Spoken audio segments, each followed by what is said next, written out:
Nate said games back in the 90s and 2000s had more passion. Most modern developers nowadays aren't even gamers and don't even like games. Yeah, 100%. You can tell they don't actually like video games or care about video games. I've said that many times.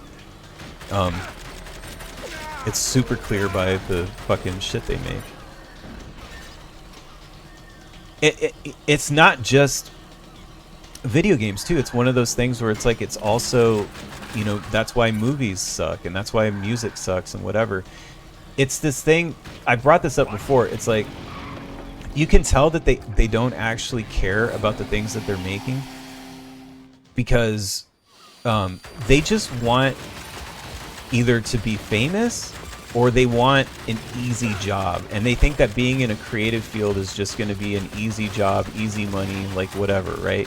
And there's a lot of nepotism in it involved too or whatever, but it's like basically what happened is like all of a sudden you had an entire generation that like nobody wanted to have a normal job anymore. Everybody was just like, I can be a fucking rock star, or I can fucking be in film, or I can fucking be in video games. Like, I'm creative. Everybody thinks that they're fucking creative, right?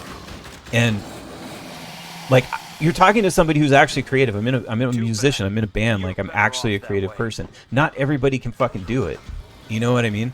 And not everybody should do it. It's not meant for everybody. And that's the problem, is you have a bunch of people in these fields who aren't actually creative. They just want to be in it because they feel entitled to be in it. Like, there's not enough so-and-so whatever, insert whatever fucking person in video games, therefore I should have a job in video games. But they don't actually belong there. And it has nothing to do with being a man or a woman or the color of your skin or whatever. It's just like the only people who should be there are the people who are actually creative and actually have something to say and actually have passion, etc., etc. And that's the problem. That's what people are talking about when they talk about how, like, these industries weren't gate kept and how gatekeeping is important. It's not about gatekeeping from like no girls allowed or some bullshit like that. It's not that. It's you have to gatekeep from people who aren't actually creative and don't actually care about these industries. That's where the gatekeeping is. You have to keep people out that are going to hurt the industry because they're not there for the right reasons. You know what I mean? There are wrong and right reasons to do these things.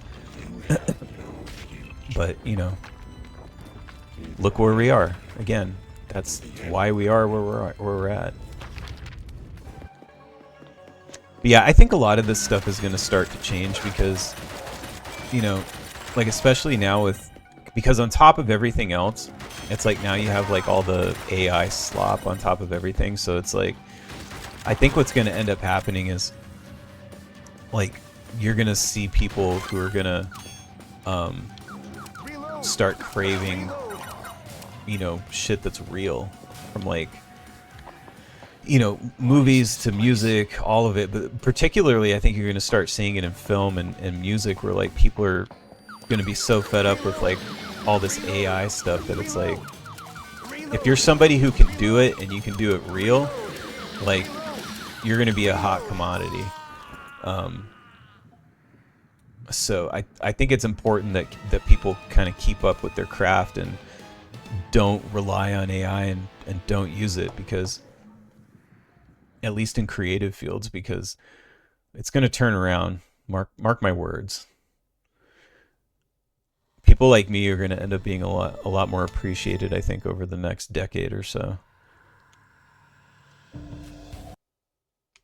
Because it's the same thing with the AI people. It's the same kind of person who's like the people that celebrate like, oh, like you can make like a whole song with AI and people can't even tell the difference and blah blah blah.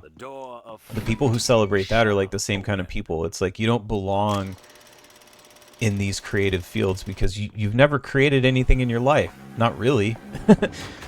Like making something with AI doesn't mean you're creative and you made something like at all. Like you don't know what it takes. Especially with music. Like I see these people that are like, oh, I made a whole fucking record with AI. It's like, no, you didn't. You have no fucking idea what it takes to make a fucking record.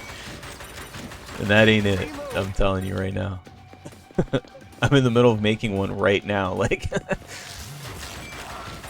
making a record on AI is not making a record. You know, and like the audience knows the difference. Like music is one of those things that AI will never be able to take over from like real people, because the thing about music that these people that are dabbling in AI don't understand is you cannot get an emotional connection from it. You can't, it doesn't resonate in the right way. Like, you know, when somebody writes a song and it's done right and they perform it right and the feeling is there, you'll make people literally weep. You know what I mean? You can't do that with a fucking computer. Like, ones and zeros are not going to make someone fucking weep. Ever. Ever. I don't care how good it gets. There's something in a human voice you can tell, like when somebody's in pain or, you know, whatever. Like, it's just, you can't recreate that with a fucking computer. What is this place? Nate said 100% there's always going to be demand for authenticity, and music comes from the soul. Yeah. I mean, it's hard to argue, and I mean, I'm agnostic, you know what I mean? Like, but I used to be an atheist, but as I've gotten older, it's like that's one of the reasons why I am agnostic, because it's like yeah, you can't explain that shit. Like, it probably does come from the soul if there is one, or I don't know. Like, there's definitely something to these sorts of things that you can't explain.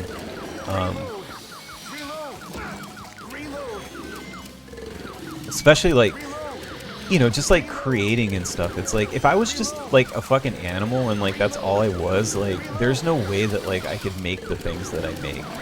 Like it would be impossible.